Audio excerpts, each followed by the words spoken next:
बिस्मिल्लाहिर्रहमानिर्रहीम। अस्सलाम वालेकुम दोस्तों, मैं हूं प्रोफेसर तनवीर सादिक, अपने चैनल इन्फोटेली से आपसे मुखातिब।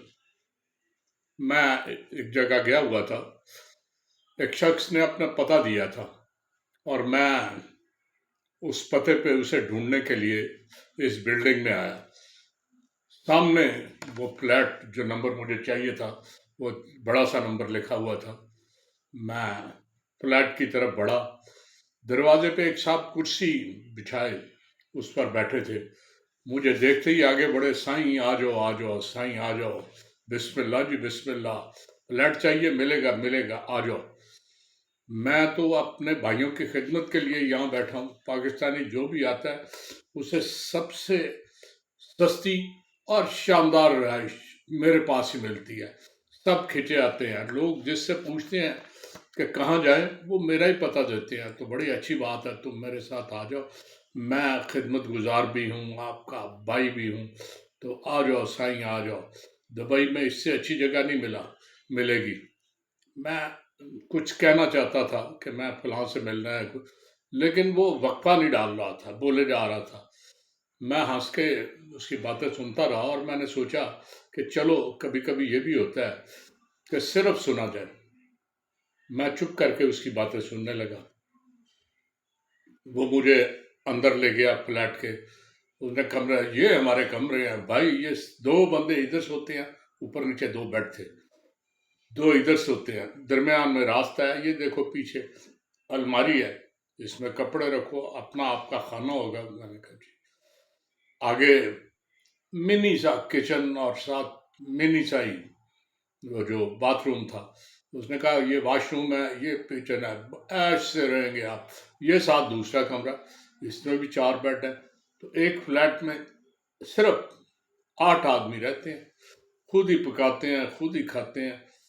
तो मेरा क्या है भाई, मैं यही होता हूँ, कोई ना कोई चारपाई खाली होती है, वहां सो जाता हूँ। अगर कोई चारपाई खाली ना हो तो मैं किचन में गद्दा बिछा लेता हूँ। गद्दे भी मेरे पास पड़े हैं, कोई मेहमान किसी का आ जाए तो उन्हें भी अकोमोडेट करना है। मेरे पास 3 पूरे फ्लैट हैं। मैंने कहा अच्छा, हाँ तो साईं आप पसंद करो, जैसा कमरा कहोगे वैसा कमरा, वैसी चारपाई वो आपको मिल जाएगी।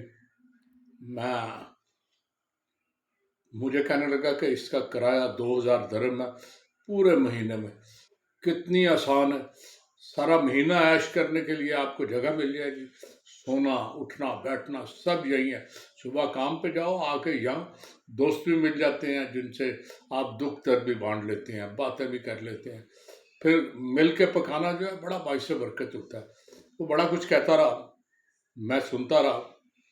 जब वो थोड़ा सा उसने फुल स्टॉप डाला अपनी गुफ्तगू में, तो मैंने उसे कहा कि भाई मैं आया फ्लैट किराए के लिए नहीं, बल्कि एक फलां दोस्त या फलां मेरा वाकफ बंदा है, किसी ने कहा था उससे मिल आना। कहने लगा हाँ हाँ हाँ, वो मेरे पास ही है, वो 6 नंबर बेड उसका है, लेकिन वो तो 20-25 दिन के लिए पाकिस्तान गया है अपने घर वालों से मिलने, तो वो तो आज नहीं मैं मिल सकता। मैंने कहा अच्छा चले, इसी बहाने आपसे मुलाकात हो गई। आप किस इलाके से हैं? बताने लगा कि वो सिंध के फलां इलाके से उसका ताल्लुक है, करीब ही उस शहर के उसका गांव है और उस गांव में रहता है। तो मैं कहा यहाँ रोजगार की तलाश में आए थे? कहता जी रोजगार क्या बताऊं जी, मेरा रोजगार तो बड़ा ठीक था, बड़ा सही रोजगार चल रहा था, लेकिन बस कुछ जान के खतरे के बाइस। मैंने कहा क्या मतलब? कहने लगा असल में क्या आपको बताऊं, मैंने एमए किया हुआ है। जब तक मैं पढ़ता रहा हूं तो मैं, गांव में जगह कम होती थी, मैं किताबें उठा के जंगल में चला जाता था। जंगल में डाकुओं का राज है, वहाँ आम आदमी को वो घुसने नहीं देते। लेकिन मैं चूंकि पढ़ता था, तालब इल्म था, तो थोड़ी सी इज्जत करते थे, लिहाज करते थे। मैं वहाँ बैठा होता, बाज़ औक़ात रोटी भी मुझे खिला देते, मैं रोटी लेके जाता तो वो मेरे साथ खा भी लेते, तो उनसे बड़े अच्छी गपशप।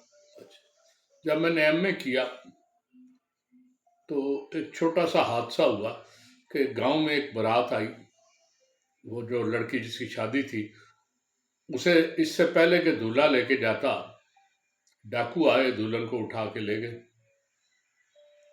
अब वो दुल्हन वाले बड़े परेशान थे कि क्या किया जाए। हमारे वहाँ दुल्हन को वापस लेने के लिए जो तरीका है ना, वो यही है कि या पुलिस से रब्ता करें, अगर आपके पास पूरे पैसे हैं, पुलिस को पैसे दें, 5-10 लाख 12 लाख, वो जो पुलिस कह देगी वो आपको देना पड़ेगा। लेकिन अगर आपके पैसे नहीं हैं तो वडेरे से रब्ता करें, वो आपके बिहाफ पे पैसा दे देगा और आप सारी उम्र उसका कर्ज उतारते रहेंगे। कहता है अब वो 10-15 लाख गरीब आदमी थे, उनके पास कहाँ से आता, सोच रहे थे। मैंने कहा अच्छा मैं हेल्प करता हूँ। मैं गया, मैंने डाकुओं से बात की, उनकी मिन्नत भी की कि गरीब लोग हैं, कुछ 2 लाख में सौदा हुआ। मैं और दुल्हन पुलिस या वडेरा अगर लेके आए वापस, तो वो 15 दिन से पहले दुल्हन घर नहीं पहुंची थी। वो पुलिस के पास भी 4 दिन रह रहती थी, फिर वडेरा अपने पास भी 2-4 दिन रख लेता था। सारों को पता चल जाता था कि आ रही है दुल्हन, आ रही है, इससे ज़्यादा किसी को कोई ताल्लुक नहीं होता था। लेकिन मैं तीसरे दिन ही उसे लेके आ गया और मज़े से उसके ख़ानदान के लोगों को स्पुर्द कर दी कि ले आपकी अमानत। लोग बड़े खुश हुए। चनाचे वो इर्द गिर्द के सब गांव वाले, जब कोई बच्ची अगवा होती, कोई औरत अगवा होती, तो वो मुझसे रब्ता करते।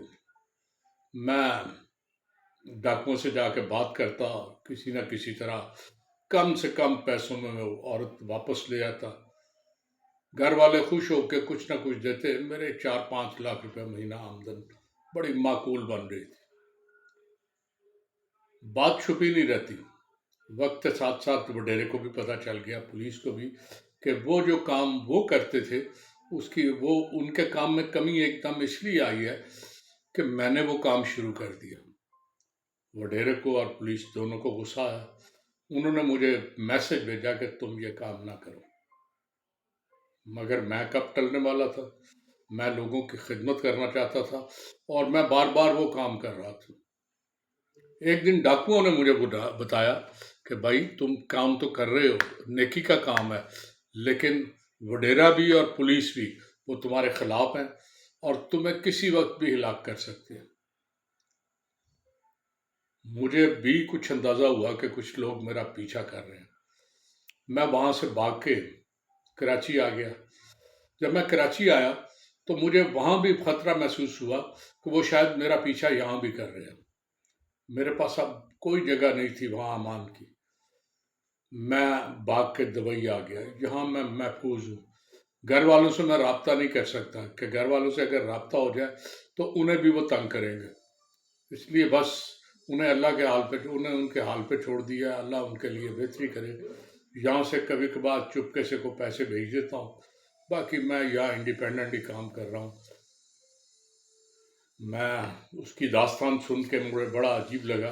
कहने लगा ये एक ही नहीं, सिंध पूरे में जहाँ जहाँ वो देहाती इलाका है, सारे की यही दास्तान है। बुरा हाल है, हर जगह डाकू हैं, हर जगह पुलिस है, हर जगह वडेरा है, और तीनों का बिहेवियर एक है, फर्क कोई नहीं है। डाकू, वडेरा और पुलिस, ये एक ही चीज़ के 3 मुख्तलिफ नाम है। गरीब आदमी के लिए इनमें कोई फर्क नहीं। तो बहरहाल वो मुझे छोड़ने के लिए बड़ा पुरतकल्लफ सा मुझे छोड़ने गपशप लगाता नीचे तक आया। जब वो नीचे मुझे रुखसत करने लगा ना, तो मुझे ऐसे ही जेन में ख्याल आया। मैंने कहा भाई एक बात बता दूं, आपकी औरतें जो हुआ होती हैं 15 दिन 20 दिन महीना डाकुओं के, वडेरे के, पुलिस के पास रहती हैं, तो क्या आप लोग उसे दोबारा कबूल कर लेते हैं? कहता है बताएं कि क्या करें अगर कबूल ना करें। मेरे पूरे गांव में कोई एक घर ऐसा नहीं जिसकी औरतें एक हाथ चक्कर ना लगा के आई हों डाकुओं के पास। अगर हम उन औरतों को निकाल दें तो हमारे पास औरत रहेगी कोई नहीं। औरत ज़रूरत है हमारी भी और डाकुओं की। वो अपनी ज़रूरत के लिए करते हैं और हम अपनी ज़रूरत के लिए उन्हें अकोमोडेट करते हैं। दूसरा, उनसे हमारा रिश्ता है, उन्हें कैसे छोड़े, कैसे? उनका तो कोई कसूर नहीं। अगवा हुई, उठा के लोग ले गए। हम में हिम्मत नहीं थी, कमज़ोरी हमारी थी कि हम मज़ामत नहीं कर सके, हम उन्हें छुड़ा नहीं सके। तो अपनी अपनी कमज़ोरी की हम उन्हें कैसे सजा दें? तो میں نے کہا اچھا تو اس کا مطلب ہے وہاں برا؟ کہتا ہے برا؟ برا سا برا؟ میں اس کے بارے میں اور کیا بتاؤں؟ میں نے دیکھا اس کی آنکھیں ڈگڈگا گئیں، ایک دم وہ مڑا اور مجھے خدا حافظ کہے بغیر تیزی سے واپس چلا گیا۔ تو آج یہی سندھ کے دیہاتی علاقوں کی کہانی تھی، بڑی تکلیف دہ حقیقت ہے لیکن عملاً ایسا ہی ہو رہا ہے۔ اجازت چاہوں گا، اللہ حافظ۔